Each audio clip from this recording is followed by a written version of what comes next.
नमस्कार, मैं हूं आपके साथ अंकिता पाल। बुलेटिन की शुरुआत करते हैं।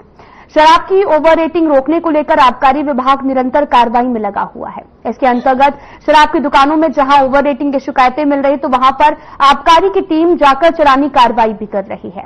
जिला आबकारी अधिकारी देहरादून कैलाश चंद्र बिचोला के मुताबिक अप्रैल से अब तक करीब 37 चालान किए जा चुके हैं, जिसमें से 20 लाख रुपए के चालान हुए हैं। साथ ही उन्होंने ये भी बताया कि हमारी आगे भी ओवर रेटिंग पर कार्रवाई जो है वो जारी रहेगी। उन्होंने ये भी कहा कि प्रथम बार ओवर रेटिंग पाए जाने पर 50,000, जबकि दूसरी बार 75,000 और तीसरी बार पाए जाने पर 1 लाख का चालान संबंधी के विरोध किया जा रहा है।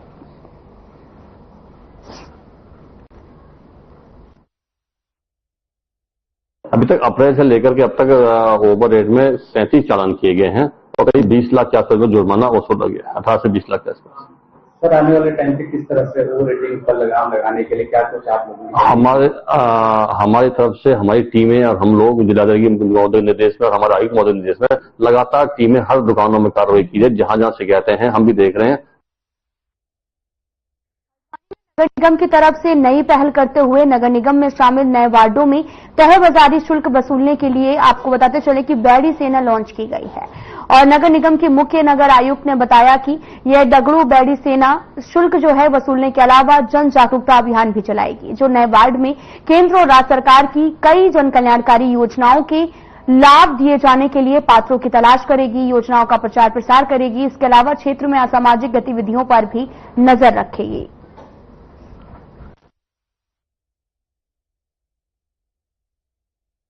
आज जो नगर निगम हल्द्वानी काठगोदाम में नया क्षेत्र 2018 के बाद ऐड हुआ था, उसमें तय बाजारी वसूलने के लिए दगड़ू बैडी सेना का गठन किया है। उनको आईडी कार्ड और उनको कार्य समझाया गया, आईडी कार्ड भी वितरित किए गए हैं।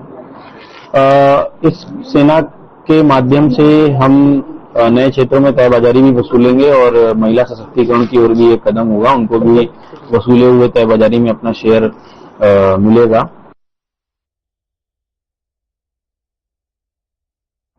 कोटद्वार में बारातियों से भरी एक मैक्स खाई में गिर गई है। आपको बताते चले कि इस हादसे में 2 लोगों की मौत हो गई, जबकि 9 अन्य घायल हो गए हैं। घायलों को खाई से निकालने के लिए पुलिस और एसडीआरएफ की टीम घटनास्थल पर पहुंची, जिसे इलाज के लिए अस्पताल में भर्ती कराया गया। इस हादसे से पूरे गांव में कोहराम मचा हुआ है।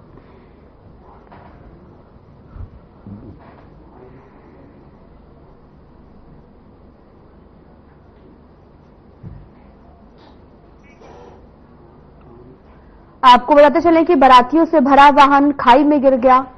3 की मौत हो गई, 10 लोग घायल बताए जा रहे हैं, जिन्हें उपचार के लिए अस्पताल में भर्ती कराया गया है। और इस घटना के बाद पूरे परिवार में कोहराम मचा हुआ है। रो रो कर परिजनों का बुरा हाल है। दरअसल ये पूरा मामला कोटद्वार से है, जहां पर हादसे के बाद कोहराम मचा हुआ है।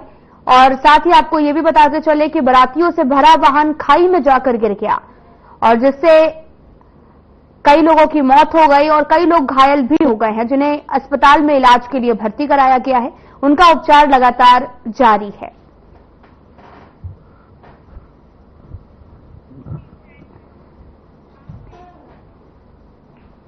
एक अक्टूबर से वन विभाग की तरफ से प्रदेश भर की वन भूमि में हुए अवैध कब्जों को हटाने का अभियान शुरू किया जा चुका है। इस बात को लेकर उत्तराखंड के वन मंत्री सुबोध उनियाल ने कहा कि जहां पर भी अवैध कब्जे हो रहे हैं हम उसे हटाने की कार्रवाई कर रहे हैं, लेकिन कुछ कब्जे 1980 से पहले के हैं और साथ ही जिस समय वन संरक्षण अधिनियम लागू हुआ था और उसी कारण वो अवैध कब्जे विवादों में आए हैं। वहीं इसके साथ ही वन विभाग के हाफ डॉक्टर धनंजय मोहन ने बताया कि बारिश और वन अग्नि की वजह से हमारे अभियान में रुकावट आई थी, लेकिन अब यह अभियान निरंतर जारी है।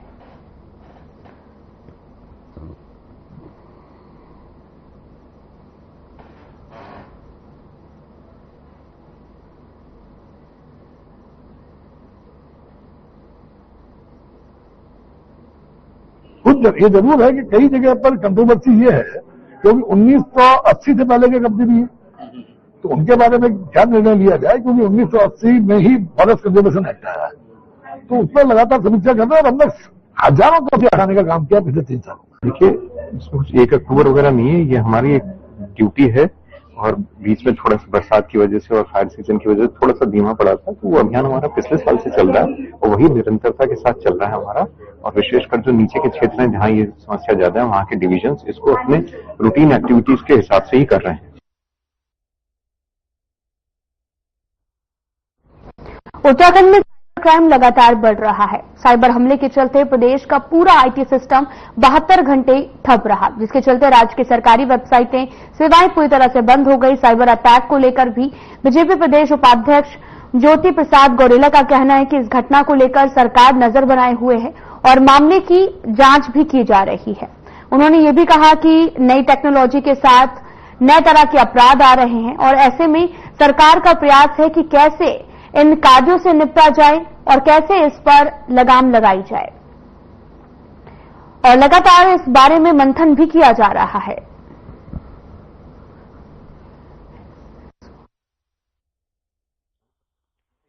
नहीं, कल की जो घटना है अभी उसके कारणों को सरकार बहुत गहनता के साथ एक्सरसाइज कर रही है।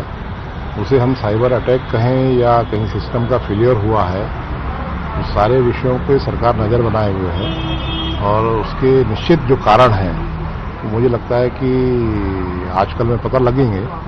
और निश्चित तौर पर क्योंकि नई तरह की टेक्नोलॉजीज आ रही हैं, नई तरह के अपराध की अलग अलग प्रकार के वो आ रहे हैं।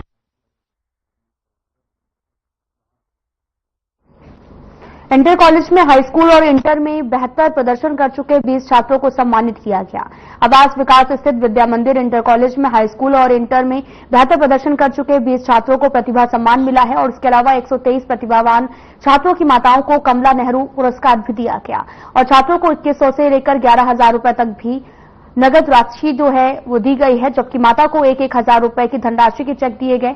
सम्मान देने के लिए कॉलेज में एक कार्यक्रम आयोजन किया गया, जिसका शुभारंभ मुख्य अतिथि राज्य महिला आयोग की अध्यक्ष कुसुम कांडवाल, एम्स कॉलेज की प्रिंसिपल स्मृति अरोड़ा और विद्या भारती के नथी लाल बांगवाल और साथ ही स्कूल के प्रधानाचार्य उमाकांत पंत ने की बड़ी संख्या में यहाँ पे मातृशक्ति भी उपस्थित है, जो कि यहाँ के जो छात्र हैं उनके अभिभावक हैं और छात्र भी। आज ये प्रतिभा सम्मान जो समारोह हो रहा है, कमला नेहरू सम्मान दिया जा रहा है, तो उन प्रतिभावान बच्चों को जिन्होंने क्लास में एक अच्छे अंक प्राप्त किए हैं और मुझे लगता है कि ये सारी चीजें दूसरे बच्चे भी जो इनसे जो नीचे होते हैं वो भी एक प्रेरणा लेते हैं।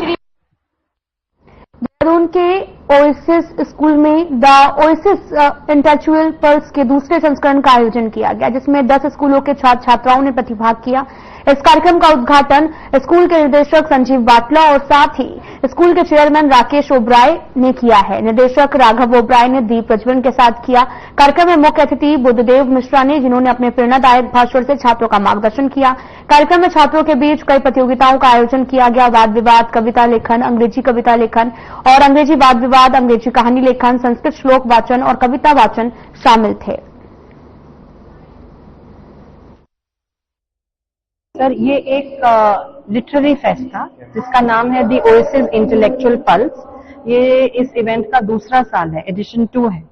इसको ऑर्गेनाइज करने का पर्पस ये था कि बच्चों के को ये जो लिटरेचर है, इंग्लिश लिटरेचर हो गया, संस्कृत लिटरेचर हो गया, हिंदी लिटरेचर हो गया, इसके प्रति थोड़ा सा इंटरेस्ट जगे। इस कारण से हम ये फेस्टिवल ऑर्गेनाइज करते हैं। इसके अंडर हम बहुत सारे कॉम्पिटिशन्स करते हैं, जैसे डिबेट हो गया, वाद विवाद हो गया, story writing, poetry writing, recitation, कविता वाचन, कविता लेखन, कहानी लेखन। और इसमें इस बार हमने संस्कृत को भी प्रमोट करने की कोशिश करी है, तो हमने एक श्लोक वाचन प्रतियोगिता का भी आयोजन किया था।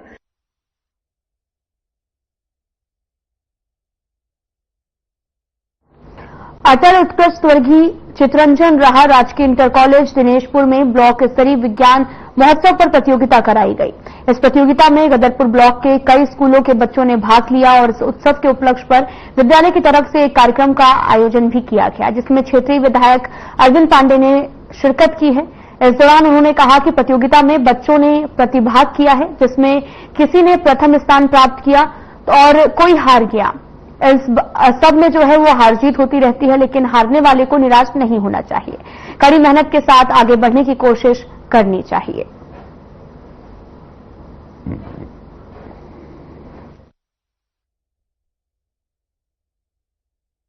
विभाग ने बच्चों के अंदर कंपटीशन कराकर इनको एक प्रतियोगिता के लिए तैयार करने की जिज्ञासा इनके अंदर डाला है। उसी क्रम में आज ब्लॉक स्तरीय विज्ञान महोत्सव की प्रतियोगिता हुई और इसे ब्लॉक के सभी सरकारी स्कूलों के बच्चों ने प्रतिभाग किया है और इसमें कई विद्यालयों के बच्चे प्रथम द्वितीय तृतीय आए। मैं इस विज्ञान महोत्सव में बच्चों ने पार्टिसिपेट किया। इन बच्चों को बहुत बहुत शुभकामनाएं देता हूं। रामनगर के रामदत्त जोशी संयुक्त चिकित्सालय का सीएमओ डॉक्टर हरीश पंत और सीएमएस ने कर्मचारियों के साथ निरीक्षण किया। इस दौरान उन्होंने पीपीपी मोड की तरफ से अस्पताल में संचालित हो रही स्वास्थ्य सुविधाओं का भी जायजा लिया है। उन्होंने निरीक्षण के दौरान आपको बताते चले कि बताया कि हमारे यहां पर डीजी हेल्थ के यहां से आदेश भी आया है कि 7 अक्टूबर को पीपीपी मोड की तरफ से अस्पताल को छोड़ रहे हैं और इसी संदर्भ में यहां पर निरीक्षण भी किया गया है और जैसे ही अस्पताल सरकार के अधीन आता है तो यहां पर स्वास्थ्य सुविधाओं को जनमानस के लिए बेहतर बनाया जाएगा, जिससे मरीजों की सुविधाओं का और अधिक लाभ मिल सकेगा।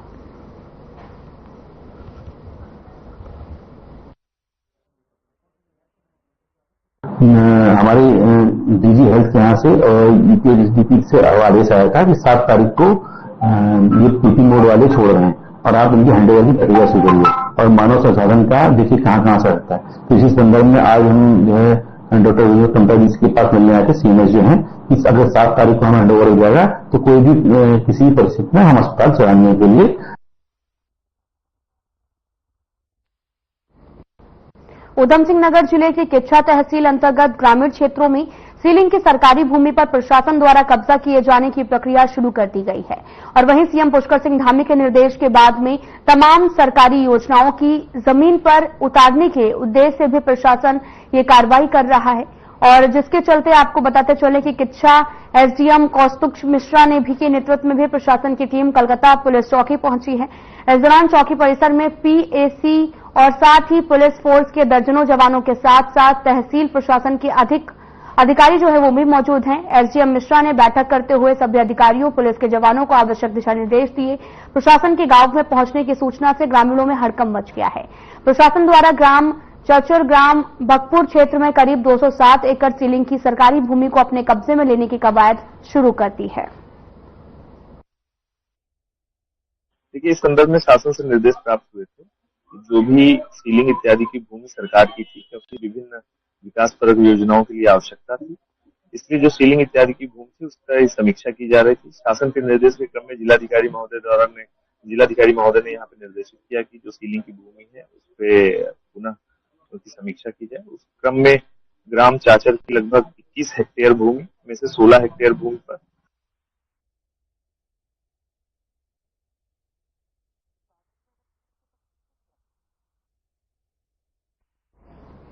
फिलहाल यहां रुकते हैं एक छोटे से ब्रेक के लिए।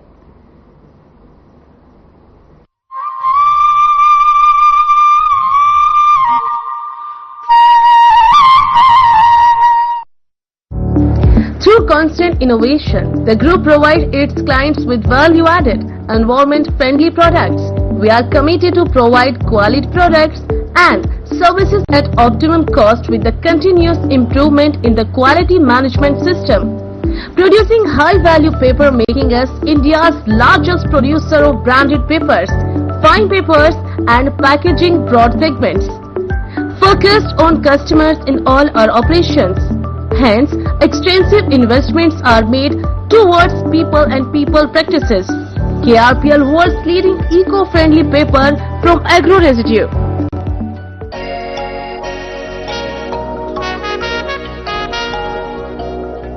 तुम हुस्न परी तुम जाने जहाँ हो, इतनी हंसी ढूंढे तितलियाँ।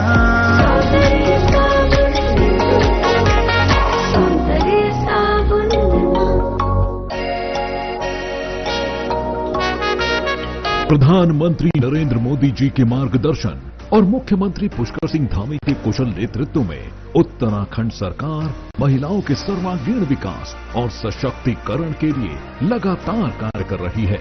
पिछले कुछ वर्षों में सरकार द्वारा लखपति दीदी योजना, सशक्त बहना योजना, महिला स्वयं सहायता समूह सशक्तिकरण योजना जैसी महत्वपूर्ण योजनाएं लागू की गई हैं, जिनके माध्यम से महिलाओं का आर्थिक सशक्तिकरण किया जा रहा है। सशक्तिकरण के इन्हीं प्रयासों में शासन, प्रशासन और निर्णय लेने की प्रक्रिया में भी महिलाओं की भागीदारी को बढ़ाया जा रहा है।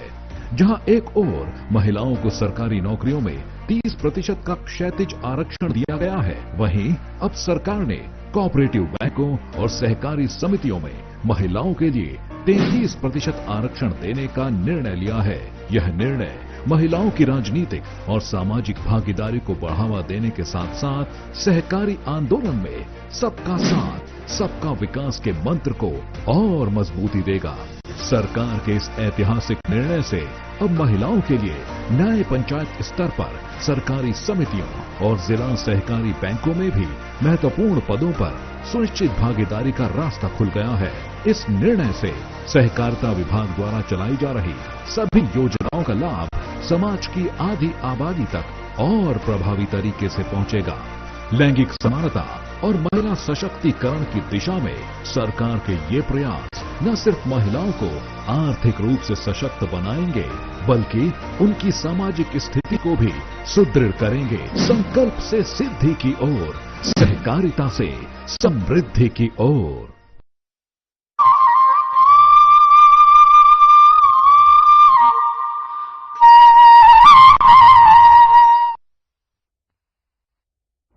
के बाद स्वागत है आप सभी का। रुख करते हैं खबरों की तरफ। उत्तराखंड में साइबर अटैक के बाद में CM Pushkar Singh Dhami action mode में हैं। साथ ही आपको बताते चले कि सीएम ने लगातार कई तरह के कार्य किए और उन्होंने निर्देश भी दिए हैं। साइबर अटैक लगातार बढ़ता जा रहा है, जहां पर राजस्थान से देहरादून पहुंचते ही सभी अधिकारियों के साथ हाई लेवल मीटिंग बुलाई गई। मुख्यमंत्री ने नाराजगी भी जताई और आईटी सिस्टम मजबूत करने के बाद से इस तरह की दिक्कतें क्यों सामने आई हैं, इसके लिए भी मुख्यमंत्री ने स्टेट डेटा सेंटर, स्वान, आईटीडीए समेत पुलिस के कई अधिकारियों को समस्या दूर करने के निर्देश भी दिए। इस दौरान उन्होंने ये भी कहा कि सभी साइट्स का संचालन शुरू किया जाए। साथ ही आपको बताते चले कि वायरस के कारण भी उत्तराखंड की सभी सरकारी वेबसाइट ठप हो गई थी, जिसमें सचिवालय से लेकर जमीन की रजिस्ट्री और सीएम हेल्पलाइन समेत 186 वेबसाइट कामकाज नहीं हो पाया। कई घंटे तक वेबसाइट बंद होने के कारण आम लोगों को काफी दिक्कतें हुई हैं।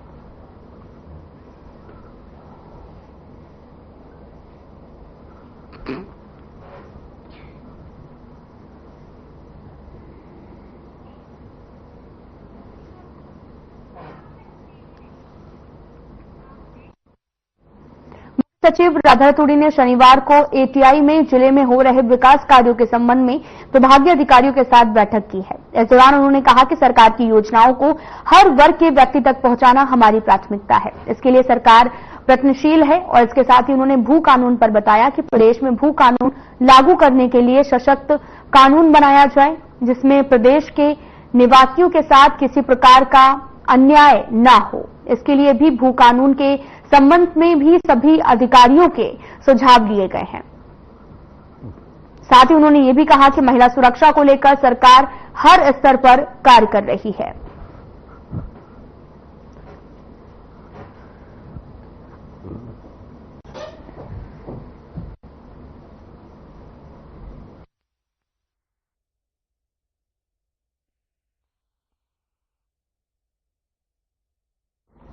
रेलवे विभाग अमृत योजना के तहत चल रहे विकास कार्यों को लेकर अपनी भूमि से अतिक्रमणकारियों को हटाए जाने को लेकर लगातार कार्रवाई की जा रही है। साथ ही विगत एक सप्ताह पहले रेलवे द्वारा रेलवे स्टेशन के समीप भी वर्मा लाइन पर करीब 60 से अधिक कच्ची झोपड़ियों को हटाया जा चुका है और अब रेलवे क्रॉसिंग के समीप रोडवेज बस स्टैंड के सामने कई सालों से बने 3 मंजिला होटल पर रेलवे द्वारा अतिक्रमण हटाने की कार्रवाई भी की गई है। और इस दौरान जेसीबी की मदद से रेलवे विभाग द्वारा होटल और ई रिक्शा स्टैंड को ध्वस्त कर दिया गया है और साथ ही अतिक्रमण कार्रवाई में रेलवे प्रशासन, रेलवे पुलिस बल और स्थानीय पुलिस के साथ में स्थानीय प्रशासन भी मौजूद रहा है।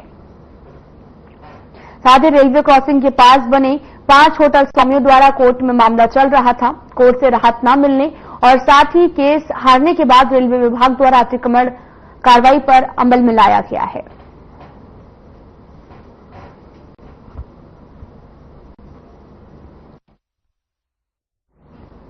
अल्मोड़ा जिले के सल्ट में 84 वन क्षेत्र में मनियाला अनुभाग के अंतर्गत आपको बताते चलें कि आदर्श राजकीय इंटर कॉलेज मनिला में वन जीव सुरक्षा सप्ताह कार्यक्रम का आयोजन किया गया, जिसमें कार्यक्रम की अध्यक्षता विद्यालय प्रधानाचार्य रविंद्र सत्यवली ने की है। संचालन आकाश चंद ने किया और वन बीट अधिकारी मनिला किशोर चंद ने वन्य जीव संरक्षण अधिनियम, मानव वन्य जीव संघर्ष की घटनाओं के बारे में सभी को जानकारी देते हुए सुरक्षित रहने की अपील की। साथ ही आदर्श राजकीय इंटर कॉलेज मनिला में वन्य जीव चित्रकला प्रतियोगिता का आयोजन किया गया है।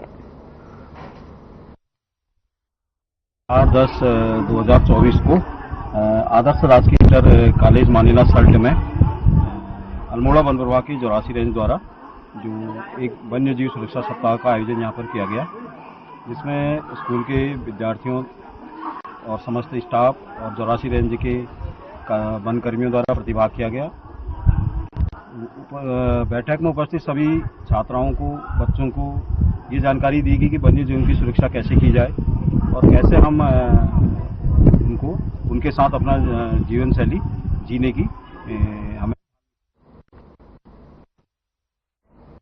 बाबा श्री विश्वनाथ जगदीशिला डोली रथ यात्रा रजत जयंती वर्ष संकल्प अभियान के तहत बंजर खेतों को आबाद करने के लिए सकारात्मक पहल करने जा रही है और विश्वनाथ जगदीशिला तीर्थन समिति 11 गांवों और साथ ही हिंदाव, टिहरी, गढ़वाल ने भी बंजर खेतों को आबाद करने का संकल्प लिया। इसके तहत विश्वनाथ जगदीशिला डोली रथ यात्रा के संयोजक पूर्व मंत्री प्रसाद नैठानी ने कहा कि उत्तराखंड के पर्वतीय अंचलों में कृषि, पशुपालन और बागवानी को लाभकारी व्यवसाय के रूप में विकसित किया जाए और कृषि लाभकारी व्यवसाय न होने के कारण लोगों में खेती के प्रति उदासीनता बढ़ी है। लोग खेती बाड़ी और पशुपालन छोड़कर गांवों से पलायन भी कर रहे हैं। देखिए, विश्वनाथ जगदीशिला डोली यात्रा का ये 25वां वर्ष है। रजत जयंती वर्ष के रूप में उसको मनाने का संकल्प लिया गया और इस क्रम में ये जो हमारा 6वां संकल्प है कि बंजर जमीन को आबाद करने का। पूरे उत्तराखंड में जो हमारे गांव हैं वो आज आबाद नहीं है बल्कि बर्बाद हो रहे हैं और जमीनें सारी बंजर पड़ रही हैं।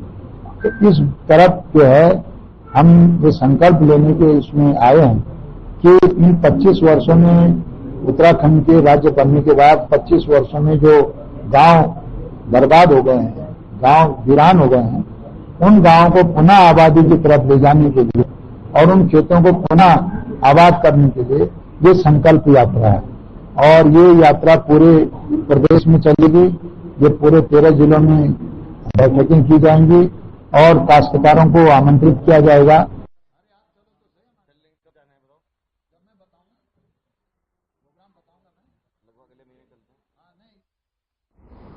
फिलहाल बड़े में इतना ही। नमस्कार।